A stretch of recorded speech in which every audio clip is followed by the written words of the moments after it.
Movie start होती है एक फील्ड में चलती हुई हैलोवीन पार्टी में, जहाँ एरिक नाम का लड़का एवा नाम की लड़की से हिम्मत करके अपने दिल की बात कहने जाता है। लेकिन वहाँ पर कॉर्नर नाम का लड़का आ जाता है। इसके पीछे एवा पागल है। दोस्तों के सामने बेइज्जती करवाकर एरिक थोड़ा अकेले में किया और एक बॉक्स में से निकल के आ गया जेस्टर, जो हर हैलोवीन की रात को जाहिर होता है। इस बार उसका मांस थोड़ा सा लूज था, जिसे उसने फाड़ के अलग कर दिया। बाकी बचा हुआ मांस उसके चेहरे के अंदर धंसा हुआ था। फिर इसने टोपी पहनी और बन गया इस बार इसका एक नया लुक। फिर उसने बॉक्स में से एक मोमबत्ती निकाली, जिसके अंदर कीलें गड़ी हुई थी, और वो मोमबत्ती खुद ब खुद ही जल उठी। फिर वो बाकी लोगों के साथ घुल मिल गया, लेकिन कुछ बोला नहीं, क्योंकि ये एक कॉस्ट्यूम पार्टी है, तो किसी ने उस पर शक भी नहीं किया, बल्कि उसकी तारीफ की इतने रियल मेकअप के लिए। लेकिन इस बीच उसका सारा ध्यान एरिक के ऊपर था, और मौका देखकर उसने उसके ऊपर कपड़ा डालकर उसको सबके सामने गायब कर दिया, जिसे देखकर सब हैरान रह गए। लेकिन एवा ये देख नहीं पाई, क्योंकि वो आंखों पे पट्टी बांधकर गेम खेल रही थी। लेकिन अचानक ही उसके चेहरे पर गीली छींटे पड़ने लगी। जब उसने पट्टी उतार के देखा, तो उसने देखा उसके सामने एरिक एक अंधे में लटका हुआ है, और ये डेडली ट्रिक दिखाकर जेस्टर ने पूरी पार्टी लूट ली, और हर कोई सुन रह गया, और वो चुपचाप वहां से चला गया। पार्टी से निकलकर वो चला गया टाउन में अपने अगले शिकार को फंसाने के लिए, और उसे एक लड़का पसंद भी आ गया। और फिर उस आदमी पर डेडली ट्रिक परफॉर्म करके जेस्टर ने उसकी भी जान ले ली। ट्रिक वो वाली थी कि कहीं ये तुम्हारा कार्ड तो नहीं, पर कार्ड अपनी या सामने वाली की जेब से निकाला जाता है। लेकिन कार्ड निकाला उसने उस आदमी के अंदर से, और फिर कैंडल पर वो कार्ड जला दिया। इसी बीच हम देखते हैं मैक्स नाम की 15 साल की लड़की को, जो एक मैजिशियन बनना चाहती है, और इस बार हैलोवीन पर वो एक मैजिशियन ही बनी है, और एक अपनी खास ट्रिक की प्रैक्टिस भी कर रही है। उसने सोचा है कि इस बार जब वो अपनी छोटी बहन जोई के साथ ट्रिक करने जाएगी, तो वहाँ पे किसी को ट्रिक एंड ट्रीटिंग कर देगी। लेकिन उसका ये प्लान पूरा नहीं हो सका, क्योंकि उसकी मॉम उसकी छोटी बहन जोई को अपने साथ लेकर गई, और मैक्स से कहा कि तुम अब बड़ी हो चुकी हो, अपने दोस्तों के साथ बाहर जाओ। लेकिन मैक्स का तो कोई दोस्त था ही नहीं, इसलिए वो अपनी साइकिल लेकर वहाँ से अकेली चली गई और जाकर बैठ गई एक डाइनर में, जहाँ पर उसके स्कूल के बच्चे पार्टी कर रहे थे, और मैक्स को देखकर उसका मजाक उड़ाने लगे। डाइनर में मौजूद था वेटर डैरन, जो कि उन सब बच्चों के साथ मस्ती कर रहा था।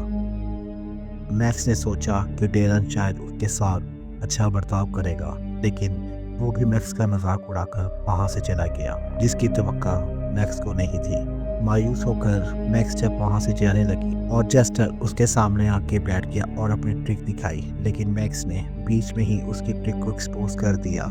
इसे जेस्टर देखता ही रह गया। ट्रिक को एक्सपोज किया ही किया, बल्कि उल्टा उसे ट्रिक कर दिया। ये जेस्टर के लिए बिल्कुल नया था। उसके साथ आज तक किसी ने ऐसा नहीं किया, और शर्म के मारे वो खुद ही वहां से उठकर चला गया। लेकिन मैक्स को लगा शायद वो भी उसकी बेइज्जती करके चला गया, तो मैक्स भी वहां से उठी। लेकिन जब मैक्स अपनी साइकिल के पास पहुंची, तो देखा साइकिल डैमेज थी, और ये काम उसी स्कूल वाले लड़के ने किया। इन सब से तंग आकर मैक्स ने अपना हैट और कॉस्ट्यूम एक डस्टबिन में डाल दिया। अब वो ये म्यूजिशियन बनने का सपना छोड़ देगी, जिसकी वजह से लोग उसका मजाक उड़ाते हैं। उधर जेस्टर रोड की साइड पर आराम से लेट चुका था, जहाँ पर 3 दोस्त आकर खुद ही जेस्टर के साथ पंगा लेने लगे। फिर तो उसे ट्रिक दिखानी थी, लेकिन इस बार इसकी कोई भी ट्रिक सही नहीं हो रही थी। उसने 3 बार ट्राई किया, लेकिन तीनों बार उसे नाकामी देखना पड़ी, और ये देखकर तीनों दोस्त उसका मजाक उड़ा के वहाँ से चल दिए। ये देखकर जेस्टर को बहुत ज़्यादा शर्मिंदगी हुई। उसने फोर्सफुली 2 दोस्तों को मार डाला, और उनकी तीसरी दोस्त वहाँ से भाग निकली। जान लेने के बाद उसने पहले जैसा ही दोबारा किया, यानी कैंडल पर कार्ड को जलाया, लेकिन कार्ड जला ही नहीं। अब जेस्टर को लगा कि शायद कुछ ना कुछ गड़बड़ हो चुकी है और इसकी वजह है मैक्स, जिसके हाथों ये खुद ट्रिक होके आया है। और मैक्स उधर अपनी साइकिल ठीक कराने अपने म्यूजिशियन गुरु के पास पहुंच चुकी है, जिसका नाम है विली। और विली ने उसे हौसला देकर फिर से मोटिवेट कर दिया और बदले में उसे एक मैजिक बॉन्ड दी। बदले में मैक्स ने भी उसे ट्रिक कर दिया, हथकड़ी खोलकर दिखाकर। वहां से हंसते मुस्कुराते हुए मैक्स जब बाहर निकली तो उसके पीछे आ गया चेस्टर। उसने अपनी हैट मैक्स को पहना दी और उसकी मैजिक बॉल लेके चला गया सामने बैठे हुए वही स्कूल वाले बच्चों के पास। जिस लड़के ने मैक्स की साइकिल को खराब करके उसे शर्मिंदा किया था, मैक्स ने भी उसे शर्मिंदा कर दिया सबके सामने। उसकी पैंट उतार कर उसकी सहेलियां भी उस पर हंस रही थी। लेकिन कुछ देर बाद वो सब वहां से निकल गए, क्योंकि देखने में चेस्टर एक क्रीपी था ही, लेकिन मैक्स को उस पर थोड़ा भरोसा हो गया। मैक्स का भी बहुत मन था कि वो भी ट्रिक एंड ट्रीटिंग करे और इसकी ये ख्वाहिश चेस्टर ने पाम ली। वो उसके साथ चल दिया और सामने पहले दरवाजे पर पहुंचकर उसने मैक्स से कहा कि तुम अपनी ट्रिक दिखाओ। और मैक्स ने उसी घर की मालकिन को उसी कार्ड से ट्रिक कर दिया जिसे चेस्टर नहीं कर पा रहा था। जैसे ही चेस्टर ने उसे ट्रिक किया, उसने मैजिक बाउंड से उसके चेहरे को प्लेन कर दिया। मालकिन को सांस नहीं आई और वो वहीं तड़प तड़प कर मर गई। ये देखकर मैक्स वहां से भाग निकली, लेकिन चेस्टर ने अपना आखिरी काम पूरा किया। वहीं पर बैठकर उसने कैंडल जलाई और फिर उस कार्ड को उस कैंडल पे जलाया, जो इस बार जल गया, यानी उसकी ट्रिक कामयाब हो गई। लेकिन चेस्टर ने ये ट्रिक नहीं किया, ये ट्रिक मैक्स ने किया और चेस्टर ने उसे यूज़ किया अपना काम पूरा करने के लिए। इसकी क्लियर वजह आपको आगे पता चल जाएगी। मैक्स अपनी पूरी ताकत से साइकिल चला रही थी, लेकिन बीच रास्ते में चेस्टर ने उसकी साइकिल रोक दी और उसकी मैजिक बॉन्ड उसे वापस कर दी। लेकिन सारा मैजिक तो चेस्टर का है, उस बॉन्ड का कोई कमाल नहीं था। जान बचाने के लिए मैक्स सामने खड़े हुए आदमी के पास जा पहुंचे, जो अपने 2 बच्चों के साथ था। आदमी को मैक्स से दूर करने के लिए उसने उसके बच्चे का हाथ चोटल कर दिया और मैक्स का इनहेलर भी चुरा लिया ताकि वो भागे ना। लेकिन वो फिर भी भागी और जाकर छुप गई एक डस्टबिन में। उसे लगा शायद वो इस तरह बच जाएगी, लेकिन ये इतना आसान नहीं है। वो भारी सांसें ले रही थी, लेकिन चेस्टर ने उसकी सांसें थाम ली और उसे उस डस्टबिन से निकालकर उसी मैदान में ले आया जो हमें फिल्म के शुरू में दिखाया गया था। यहाँ पर हैलोवीन पार्टी हो रही थी, जो कि अब खाली पड़ी है और सिर्फ एरिक की लाश है वहाँ पर। मैक्स को सांस नहीं आ रही थी, तो फिर उसने उसे इनहेलर भी दिया यूज़ करने के लिए। सांस बहाल होते ही मैक्स ने वहाँ से भागने की कोशिश की, लेकिन वो जहाँ भी भागती वो घूम फिर कर दोबारा उसी जगह पर आ जाती। मैक्स के मन में पहला ख्याल यही आया कि क्या वो मर तो नहीं गई, लेकिन ये सब कुछ चेस्टर अपने जादू के जरिए कर रहा था। और दिखाया जाता है कि चेस्टर बॉक्स में से कुछ ढूंढ रहा है। मैक्स उससे जवाब मांग रही होती है, लेकिन वो कोई जवाब नहीं दे सकता। फिर मैक्स ने वहाँ पे पड़ा हुआ वीजी बॉक्स उठा लिया और चेस्टर से कहा कि इसके ज़रिए जवाब दो। बोर्ड के ज़रिए जो बातचीत हुई उसके मुताबिक चेस्टर मैक्स को मारना नहीं चाहता। उसे मैक्स की ज़रूरत है, क्योंकि मैक्स बिल्कुल उसके जैसी है और इस बात से मैक्स एग्री नहीं करती। बोर्ड वाला तरीका चेस्टर को रास नहीं आ रहा था, तो इसलिए वो मैक्स से डायरेक्ट बात करने लगा एरिक की बॉडी के ज़रिए। और फिर उसने अपनी कहानी बताई कि मैं भी तुम्हारी तरह एक इंटरटेनर था और तुम्हारी तरह मुझे कोई समझता नहीं था। जब मेरी डेथ हुई तो डेविल मेरी सोल लेने के लिए आया। फिर मैंने डेविल के साथ एक डील कर ली कि अगर मैंने उसे ट्रिक किया तो वो मेरी सोल को लेकर नहीं जाएगा, और डेविल तो सबसे बड़ा ट्रिकस्टर है, इसलिए वो राज़ी हो गया और मैंने उससे भी ट्रिक कर दिया जो उसको रास नहीं आया। और डेविल ने मेरे सामने एक शर्त रखी कि हर हैलोवीन की रात उसे 4 लोगों की रूह को ट्रिक करके उसे पेश करना होगा, और इस कैंडल के पिघलने से पहले। और अगर मैं ये कर ना पाया तो वो मेरी सोल को लेकर चला जाएगा हेल में, जहाँ पर मैं हमेशा के लिए जलता रहूँगा। ये था वो सौदा जो अब तक बहुत ईजी जा रहा था, लेकिन मैक्स ने इसके अंदर बहुत बड़ी दिक्कत पैदा कर दी चेस्टर को ट्रिक करके।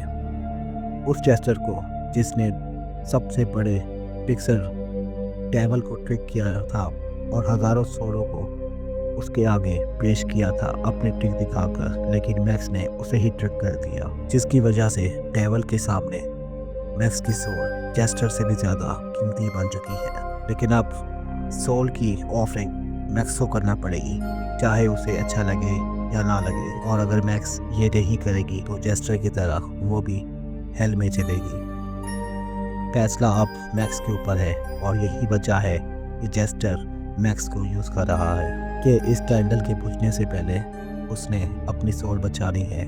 और जो कार्ड वो ट्रिक नहीं कर पा रहा था उसकी असल वजह मैक्स ही थी, जिसकी वजह से एबिल अब इसकी कोई भी कुर्बानी को कबूल नहीं कर रहा। और जो इसकी सोल डेविल के पास गिर भी पड़ी है, अब डेविल इसे कोई मौका ना देकर इसकी सोल को लेना चाहता है। ये था वो मामला जिसकी वजह से चेस्टर की बैक स्टोरी भी एकदम एक्सपोज हो गई। इस रात की वो 2 ऑफरिंग दे चुका है, एक टाउन वाला आदमी और उस घर की एक मालकिन जिसके मुंह को मैजिक बॉन्ड से चेस्टर ने प्लेन कर दिया था। बाकी जो 2 दोस्त मारे थे वो तो ट्रिक हुए ही नहीं थे। और सबसे पहले जो एरिक को मारा था उसे भी बगैर किसी ट्रिक के मारा था। अब फाइनली 2 ऑफरिंग बची है जो कि देगी मैक्स, और इसका तरीकाकार ये है कि मैक्स अब ट्रिक करेगी, चेस्टर मारेगा। फिर चेस्टर ने मैक्स से कहा कि वो खुद ही चूज करे कि किसको मारना है, लेकिन मैक्स को तो हर कोई मासूम नजर आ रहा था। और तभी उसे दिख गया वो स्कूल वाला लड़का जिसने उसके साथ गलत किया था। तो मैक्स ने सोचा इसी को लपेट लिया जाए। वो उससे ट्रिक करने लगी, लेकिन इसी बीच उस लड़के ने माफ़ी मांग ली और मैक्स से कहा कि मैं तो सिर्फ बस उन स्कूल की लड़कियों के सामने कूल बनना चाह रहा था और इसीलिए मुझसे गलती हो गई। बस इतना सुनते ही मैक्स का दिल पिघल गया और उसने अपनी ट्रिक पूरी की ही नहीं। लेकिन उधर चेस्टर की कैंडल भी पिघल रही थी और इधर इस लड़के का सब्र भी, क्योंकि इसे पूरी ट्रिक देखी थी और ज़बरदस्ती इसने मैक्स से एक कार्ड छीन लिया, जिसकी वजह से ये ट्रिक पूरी हो गई। और फिर पतले से पेड़ के पीछे छुपा चेस्टर बाहर निकल आया एक बड़ी सी कैंची लेकर। लेकिन मैक्स उसे मना रही थी कि यहाँ से चलते हैं, कि किसी और को देख लेते हैं। लेकिन चेस्टर को देखकर वो लड़का पागल हो चुका था, क्योंकि चेस्टर ने उसकी पैंट उतार कर उसका मजाक जो बना के रख दिया था। और गुस्से में डैरन ने चेस्टर का कोट पकड़ लिया, लेकिन इसका नुकसान डैरन को ही हुआ। लेकिन उनके चेस्टर तो उस कोट से गायब होकर पीछे जाकर खड़ा हो गया और वो कोट लिपट गया उस लड़के के साथ और इतना ज़्यादा टाइट हो गया कि उस लड़के की स्पाइन टूट गई और वो पैरालाइज हो गया। और बची कुची कसर पूरी कर दी चेस्टर ने उसके फेस पे कैंची घुसाकर। और इसके बाद उसने तीसरा कार्ड चला दिया, यानी कि उसकी 3 ऑफरिंग कंप्लीट हो गई और अब बची फाइनल ऑफरिंग, जिसके लिए मैक्स तैयार भी नहीं है। लेकिन वो चेस्टर को मना भी नहीं कर सकती, इसलिए वो उसके साथ चलती रही। तभी वहाँ पर 2 पुलिस वाले आ गए जो चेस्टर से पूछताछ करने लगे, जबकि चेस्टर चाह रहा था कि मैक्स उनको ट्रिक करे। लेकिन उन पुलिस वालों को तो मैक्स ने ही बुलाया था चुपचाप फोन करके, लेकिन वो चेस्टर का कुछ बिगाड़ नहीं सकते। उल्टा चेस्टर ने ही हथकड़ियाँ पहना दी और वो भी इतनी टाइट कि उसके दोनों हाथ कट के नीचे गिर गए। और दूसरे पुलिस ऑफिसर को भी 1 सेकंड में चेस्टर ने ढेर कर दिया। इतने में मैक्स वहाँ से भाग निकली और आगे जाकर एक आदमी से उसने मदद मांगी, जो उसे कार में बिठाकर एक पुलिस स्टेशन की तरफ निकल पड़ा। लेकिन दरअसल ये आदमी एक गरीब था जो मैक्स को दरअसल कहीं और ही लेके जाना चाहता था मैक्स का फायदा उठाने के लिए। लेकिन इससे पहले वो कुछ कर पाता, चेस्टर ने आकर उसी को काबू करके डिक्की में बंद कर दिया। इन सब की वजह से मैक्स की सांस फूल चुकी थी और उसका इनहेलर भी खराब हो चुका था। इसको लेकर पहुंचा चेस्टर मैक्स को फायर स्टेशन पे, जिसके अमले ने मैक्स को इनहेल किया। लेकिन जैसे ही वो बोलने लायक हुई तो उसने कहा भागो। इससे पहले तीनों समझ पाते एक ही आंखें निकालकर चेस्टर ने उसको मार दिया, दूसरे को ऊपर कपड़ा डालकर उसे गायब कर दिया, जबकि तीसरा आदमी कुल्हाड़ी को उठाकर चेस्टर की तरफ भागा, जिसके सामने चेस्टर ने कपड़ा घुमाकर उसके गायब किए हुए साथी को उसके सामने कर दिया और कुल्हाड़ी का वार सीधा उसके साथी के दिमाग में घुस गया और इसके बाद तीसरे आदमी को भी मारकर वो ढूंढने लग गया मैक्स को। मैक्स जो कि ट्रक के नीचे छुपकर चेस्टर को ही देख रही थी, लेकिन वो घूमकर उसके पीछे की तरफ से आ गया और मैक्स को वहां से निकालकर इशारों में कहने लगा कि बचा हुआ काम पूरा कर। मैक्स ने उसे साफ मना कर दिया कि तुम मुझे फोर्स नहीं कर सकते, क्योंकि तुम्हें मेरी ज़रूरत है ना कि मुझे तुम्हारी, और मैं हेल में चलना पसंद करूंगी अगर तुम्हारा सफाया होता है इस दुनिया से तो। और मैक्स ने उस कैंडल पर खूब भी मार दी, जिसकी वजह से उसे थप्पड़ भी पड़ा। उसके हाथ को बांधकर मैक्स कैंडल को चलाने लगा, लेकिन इसी दौरान मैक्स फिर से भाग गई, क्योंकि हथकड़ी खोलने वाली ट्रिक उसे आती थी। और फिर मैक्स सीधा अपने घर पहुंची और अपनी माँ को देखकर वो बहुत ज़्यादा खुश भी थी, लेकिन उसकी माँ उसकी फीलिंग को नहीं समझ रही थी और वो चली गई ऊपर। फिर मैक्स वहाँ से चली गई अपनी छोटी बहन जोई के रूम में, जहाँ पे उससे पड़ी हुई मिली चेस्टर की वही वाली कैंडल, जो कि बस अब बुझने वाली थी। और उस अलमारी में से निकला चेस्टर बाहर और उसकी माँ आ गई, जो कि अब चेस्टर के कब्जे में थी। मैक्स के आने से पहले ही चेस्टर उसकी माँ को मार चुका था और अब उसकी माँ के जरिए चेस्टर मैक्स को धमकी दे रहा है कि अपना काम पूरा करो, वरना जोई को मारकर अपने साथ लेकर चला जाऊंगा। अब मैक्स को एक आखिरी पर्सन चूज करना था ट्रिक के लिए, जो कि उसने चूज कर लिया। चेस्टर को साथ लेकर वो अपने क्रश के पास पहुंची और मैक्स ने उसके साथ ट्रिक करना स्टार्ट कर दी। लेकिन यहाँ मैक्स ने अपने क्रश को ट्रिक करने के बजाय चेस्टर को ही ट्रिक कर दिया, और ये वही ट्रिक थी जो स्टार्टिंग में इसकी मैक्स प्रैक्टिस कर रही थी, जिसका मतलब था कि अब आखिरी सोच जाएगी चेस्टर की। मैक्स ने चेस्टर को इस बार दूसरी बार ट्रिक कर दिया, लेकिन जाते जाते चेस्टर मैक्स को अपने साथ लेकर जाना चाहता है और सबसे पहले उसने डैरन का मुंह गायब कर दिया ताकि वो शोर ना मचा पाए, और फिर मैक्स का गला पकड़ा, लेकिन इससे पहले ही चेस्टर की कैंडल बुझ गई। अब वो एक आग में जलने लगा, लेकिन वो इस सब को मान नहीं रहा था और अपनी पूरी कोशिश मैक्स को पकड़ने में लगा हुआ था। लेकिन मैक्स ने अपनी मैजिक पॉड उसकी आंख में घुसा दी और देखते ही देखते चेस्टर पूरा जल गया। लेकिन इसी बीच मैक्स ने डैरन की खाल को उतार कर उसकी सांस को बहाल किया, और फिर वो जाते जाते वहाँ से चेस्टर की हैट उठाकर साथ ले गई। घर पर उसे बिल्ली मिलने पहुंचा तो हम देख सकते हैं कि मैक्स के दिमाग पर कुछ ना कुछ तो असर हो गया है, क्योंकि चेस्टर वाला काम अब हर साल वो हैलोवीन के ऊपर उसको करना है। और इसके साथ ही ये मूवी यहाँ पर ख़त्म हो गई।